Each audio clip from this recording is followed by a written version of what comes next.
Teka lang, ano kaya ang laman nito? Maraming salamat sa iyo, babae, at pinalabas mo ako sa aking kulungan.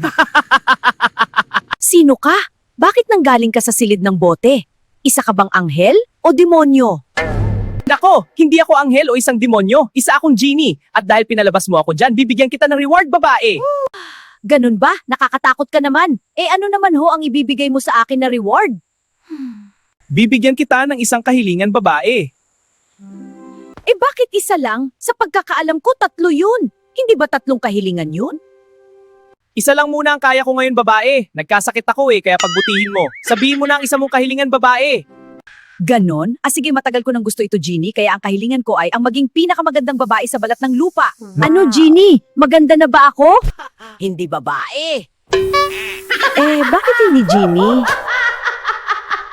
Bumalik ka! Genie, gawin mo ang hinihiling ko! Hindi kaya ng powers ko ang hinihiling mo, babae!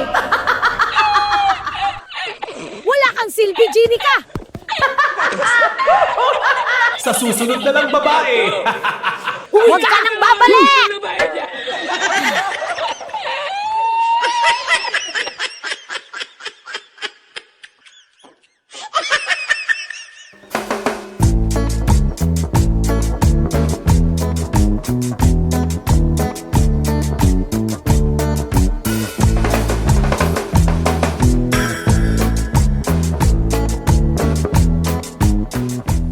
Happy birthday, pre. Salamat, pre. Sandali na lang ito, pre, at kakain na tayo ngayon pagkatapos nitong pansit na niluluto ko. Mukhang madami-dami yatang handa mo ngayon, pre, ano? Oo, pre, may palitson pa. Oo nga, pre, Yung anak ko ang nagpalitson. Kung ako lang, ayos na itong pansit na handa para sa akin, pre. Kahit nga ako, pre, gusto ko ang pansit. Hindi ko yan ipagpapalit sa ibang putahe, pre. Oo nga, pre, hindi ito mawawala sa mga handaan dahil ang pansit ay pampahaba ng buhay, pre. Pero, pre, sabi mo ay ang pansit ay pampahaba ng buhay. Matagal na tayong na-scam yan, pre. Bakit, pre? Anong na-scam tayo sa pansit? Alam mo, pre, matagal na tayong na-scam sa ganyang paniniwala na ang pansit ay pampahaba daw ng ating buhay. Bakit, pre? Saan mo yan nalalaman, pre? Sa kaibigan kong expert sa mga ganyan, pre, hindi pala totoo, pre, na ang pansit ay pampahaba ng buhay. Paano mo nasabi, pre? Kasi, pre, paano humaba ang buhay sa pansit, pre? Ang nag-imbento mismo ng pansit ay namatay sa edad na 28, pre. Ay, ganun ba, pre? Nako, oo, tikman mo, swak na swak. Pre, mas maalat pa to kaysa dati, Ay!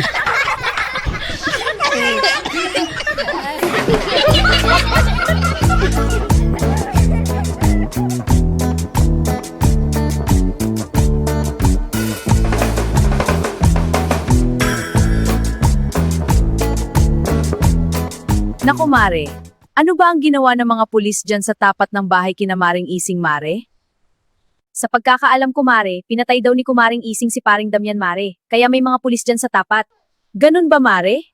Bakit ba ginawa yun ni Kumaring Ising, Mare? Ano ba ang kasalanan ni Paring Damian? Ang dahilan daw, Mare, kung bakit pinatay niya si Paring Damian ay tinapakan daw ang sahig ni Paring Damian habang nagmamap siya kasi basa pa daw. Yun lang, pinatay na kaagad. Bakit ayaw pang pasukin ng mga pulis yan, Mare? Bakit nandiyan pa sila sa labas? Dapat pasukin na nila si Kumare. Kasi, Mare, ayaw munang papasukin ni Kumare ang mga pulis kasi basa pa raw ang sahig. Nako, hindi pa pala tapos si Kumare.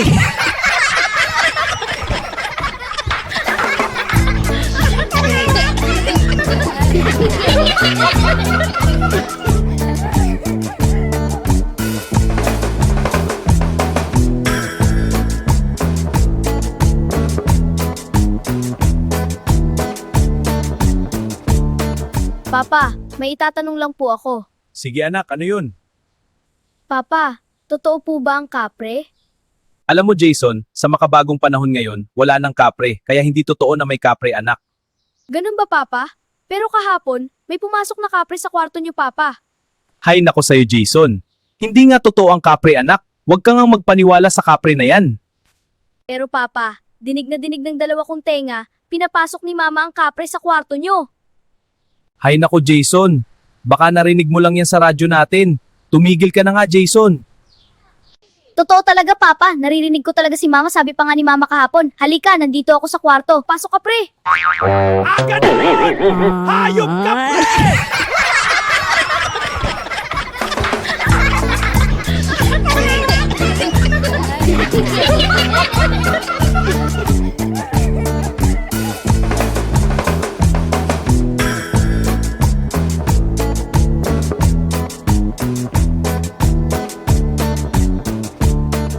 Nandyan ka lang pala, Berting. Akala ko lumabas ka ng bahay. May sasabihin lang ako sa'yo, Berting. Bakit, Silda? Ano ba ang sasabihin mo? Alam mo ba, Berting? Pansin mo ba yung si paring Berto? Bakit? Ano ba ang nakita mo kay paring Berto? Ikaw ha? Naging marites ka na rin? Hindi ha, wala lang. Naiinggit lang ako sa kanila, Berting. Eh bakit ka naman naiinggit sa kanila? Ano ba talaga ang nakikita mo sa kanila? Kasi Berting, sa tuwing papasok na si paring Berto sa trabaho, kinikiss talaga ni paring Berto si Maring Berna sa lips, bote pa sila, sana all! So ano ngayon? Napaka-inggitira mo naman. Hindi naman sa naiinggit ako, Berting. Eh bakit hindi mo rin gawin yan, Berting? Ano? Eh bakit ko naman iikis si Maring Berna? Eh di, bagbog sarado ako kay paring Berto niyan. Ano ka ba? Mag-isip ka nga! Hay naku sa'yo, Berting! Diyan ka na nga!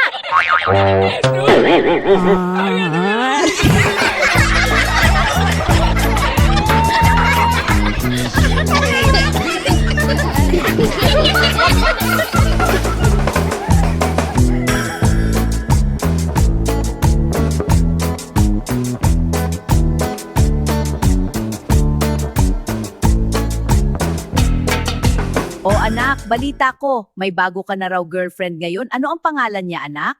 Opo inay, Trisha po ang pangalan niya. Mag-iisang buwan na po kami inay. Talaga, si Trisha? Masaya ako para sa inyo. Mabait ba yan, anak? Baka masama ang ugali niyan, anak ha? Ayaw ko sa magiging manugang ko ang pangit na pag-uugali. Tandaan mo yan. Mabait po si Trisha inay, kaso lang ayaw niyang maniwala sa langit at impyerno. Yun nga lang ang naipagtataka ko inay. Ah, ganun ba? Ito lang ang masasabi ko sa'yo, anak. Kung sakaling ikakasal kayo, ipatikim mo sa kanya ang langit para maniwala siya. Ganun ba inay? Eh paano ko siya mapaniwala na may impyerno inay? Hay nako sa'yo, anak. Ipatikim mo na lang sa kanya ang langit, anak. At ako na ang bahala sa impyerno. O anak, seryoso ka na naman. Inay naman! Hayaan mo na, biro lang. Seryoso nga ako inay.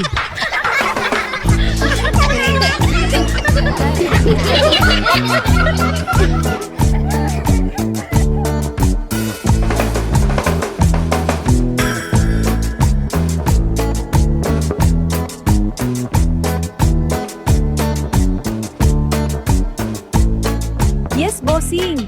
Anong maipaglilingkod ko sa'yo? May ipapahula ka ba? Yes madam, magpapahula po sana ako tungkol sa asawa ko. Ah, okay, bossing. Sandali lang. Titignan ko sa bolang kristal ko. Ayun dito sa bolang kristal ko. Ay naku, siguradong matutuwa ka dito, bossing. Bakit po madam? Ano po bang nakikita mo dyan sa bolang kristal na ikakatuwa ko? Mabubuntis ang asawa mo ngayong taon, bossing. Mali po ata yung hula mo madam. Di magkakamali itong bolang kristal ko, bossing. Klarong-klaro dito na mabubuntis ang asawa mo ngayong taon. Pero madam mali yan, nasa abroad ang asawa ko, nandito ako sa Pilipinas. Bakit, bossing? Sinabi ko bang ikaw ang ama? Sinabi ko na nga ba eh. Matagal ko ng photo yan.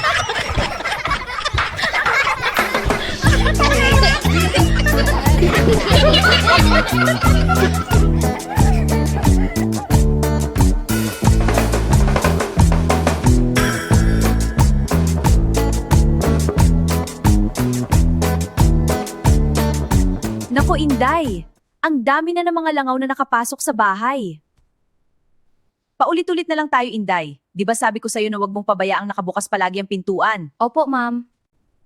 Ay, teka lang, wag na lang muna nating sarhan, madam. At bakit naman, Inday? Sarhan muna ang pinto.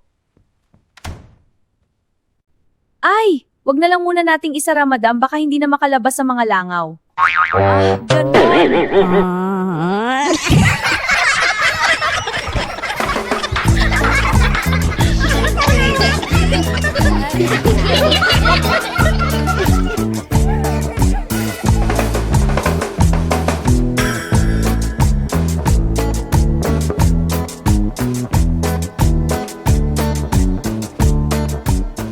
Oh anak, nandito ka na pala. Kumusta ang pag-eskwela mo anak?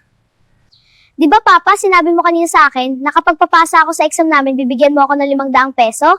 Yes anak, sinabi ko nga yan kanina, promise yan, reward ko yan sa'yo. So, ano anak, pumasa ka ba sa exams mo? Good news po, Papa. Wow, galing! Bakit anak? Pumasa ka ba sa exams nyo? Hindi papa, good news po kasi makatitipid ka na sa pera papa. Bagsak po ako papa. Wow, ang galing mo anak!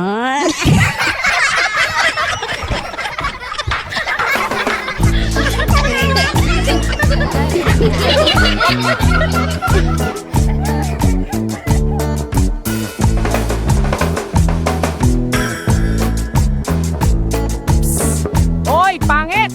Pangit na lalaki! Pangit! Hoy! Anong sabi mo? Ikaw nga dyan ang pangit ng ugali eh. Sabi ko, pangit ka! Pangit! Ah, ganun. Talagang ginagalit mo ako ha? Sa susunod na tatawagin mo pa akong pangit. Leletsunin na kita, ibon ka. Psst! O ano na naman ang sasabihin mo ha? Lilitsunin na ba kita? Ah, alam mo na yun.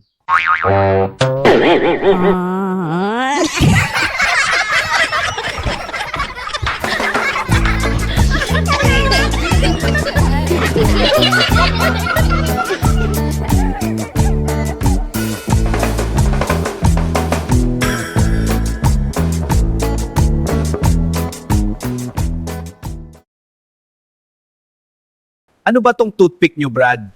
Kung kailan isa na lang ang natira, madali pang mabali. Sir, sorry sir. Alam mo, sa dinami-daming customer na gumamit ng toothpick na yan dito, ikaw pa lang talaga nakabali niyan, sir. Talaga? Opo.